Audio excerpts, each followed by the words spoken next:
les amis parieurs, c'est Jérôme, bienvenue sur ma chaîne. Avant d'étudier le quintet, le prix d'Amérique, un petit retour en arrière, c'était vendredi, c'était un handicap de plat à Deauville et mon coup de cœur a fini non placé, voilà en toute transparence. Et concernant mon challenge, battre le favori du quintet, et bien c'est en fin de vidéo.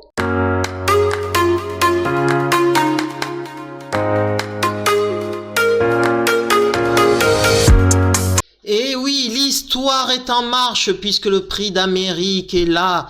En ce dimanche, le dernier dimanche du mois de janvier, 18 participants, un lot relevé, une course très ouverte au final, plus qu'il n'y paraît, avec beaucoup de prétendants pour les 3-4 premières places. Je pense que déjà on peut quand même en éliminer 3 assez sûrement. Le 10, Dimitri Ferme les amis, qui montre rien de bon, il est surclassé dans un tel lot. Le 14, Don Fanucci Z, la dernière fois avec JMB, Jean-Michel Bazir, c'était vraiment pas bon. Et Ampiam et DSM, il est loin de son meilleur niveau, loin. Il avait été chez Duval d'Estaing, et puis ça a rien fait. Là, il est parti chez l'écurie Bondo. Bon, je n'y crois pas. Donc 10, 14, 15, les 3 chevaux à rayer. Il en reste 15 et va falloir faire un tri.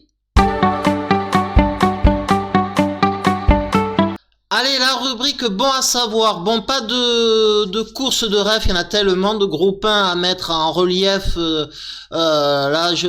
Ça va être un peu long, donc après, chacun voit la course de rêve qui lui intéresse. Il y en a quand même beaucoup. Mais 2 petites choses que je vais mettre en relief. Le numéro 10, Dimitri Ferme, c'est le seul cheval qui reste ferré dans ce prix d'Amérique. Donc voilà, je l'ai mis à rayer d'ailleurs. Et autre élément, pour la première fois, Idaho de Tillard est déféré des 4 pieds.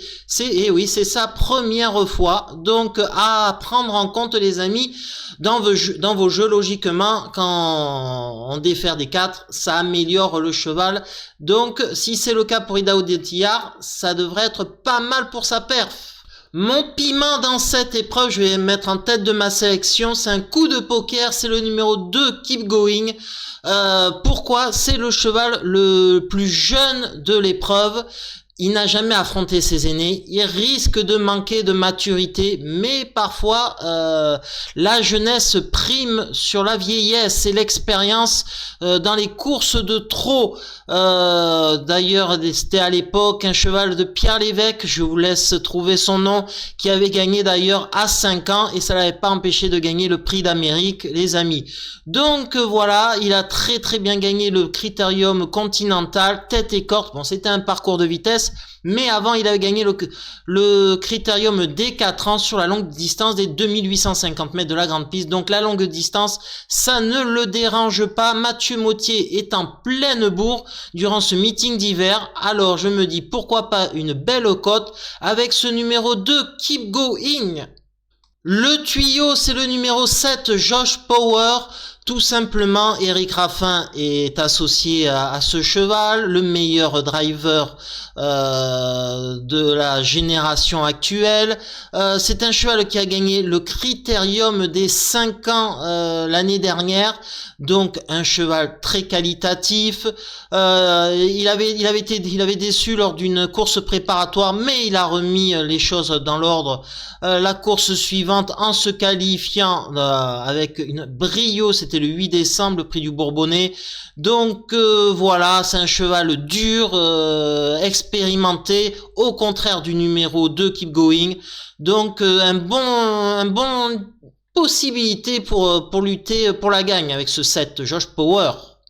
Et le chocolat, si on peut donner un chocolat dans un prix d'Amérique avec Idaho de Tillard, comme je vous l'ai dit dans la rubrique bon à savoir, déféré des 4 pour la première fois. Il avait été très décevant les courses d'avant, mais la dernière fois, le 29 décembre, lors du prix de Bourgogne, il a gagné, il a remis les choses en l'ordre. Donc des 4 cette fois-ci, c'est le tenant du titre, c'est lui qui a gagné le prix d'Amérique l'année dernière. On peut faire confiance à l'entraîneur Thierry Duval d'Estaing pour avoir retrouvé les bons boutons et pour le remettre en pleine forme. Logiquement, il devrait être dans les 3-4 premiers si le parcours est là. Alors mon quintet en 5 les amis, le 2 on en a parlé, Keep Going, le 7 Josh Power, le 18 Idaho de Tillard, ensuite je vais mettre le 16 Go On Boy l'année dernière lors du dernier prix d'Amérique. C'était la fusée, c'était le gagnant moral de cette épreuve. Il a été déféré des 4 pieds en plus pour la première fois. Ensuite, il a été déféré de nouveau des 4 pieds. C'était lors du Prix de France. Il a fini deuxième. Puis ensuite, il a gagné. C'était un groupe 1, la finale de l'UET. Donc, et là, il est de nouveau déféré des 4. Ça lui convient parfaitement. Ce déférage des 4, on peut lui faire confiance pour être là.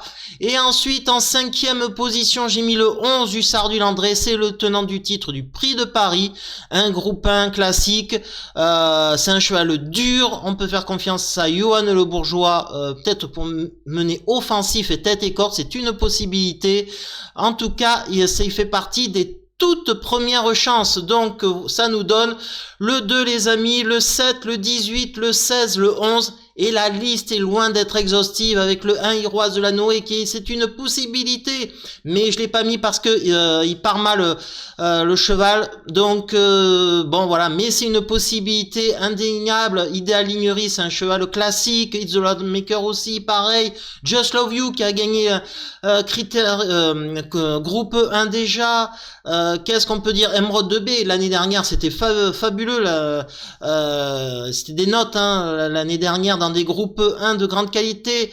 Sound Motor les amis, un suédois aux dents longues, Björn Goop l'amène au top, c'est une grande possibilité aussi. Et Hookerberry par exemple, c'est le tenant du titre il y a 2 saisons, c'est une possibilité aussi, même si je suis pas fan de sa monte. Donc un prix d'Amérique très ouvert les amis. Allez, on passe à mon challenge les amis. Donc pour le quintet de plat de ce vendredi, eh ben c'est une défaite pour moi, mais le favori encore de la des parieurs n'est pas là, ça fait un 0 sur 5. Logiquement, ça doit être du 50% dans les 3. Bon, là, c'est une mauvaise série pour le favori du quintet lors de ces 5 dernières courses. Moi, j'en ai 3 quand même qui sont arrivés. Donc, avantage pour moi. On va essayer de tenir cet avantage. Et le cheval que je vais mettre pour mon challenge et qui peut battre le favori de ce prix d'Amérique, on ne sait pas si ce sera Go On Boy ou Idaho Tillard, ça sera soit l'un soit l'autre, mais donc je vais pas choisir un de ces deux, je vais jouer contre avec Josh Power les amis. Je vous l'ai dit dans ma sélection, vainqueur du dernier Critérium des 5 ans, Eric Raffin Osuki, le meilleur driver.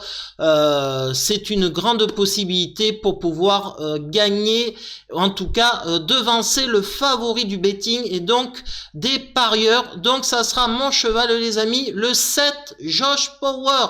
Allez, je vous laisse, on fera le débrief de ce prix d'Amérique demain et puis on étudiera une autre course, un autre quintet. Bon là le lot sera moins relevé. Allez, la bise les amis, je vous dis à demain pour de nouvelles aventures hippiques car les courses ça ne s'arrête jamais. Allez, ciao.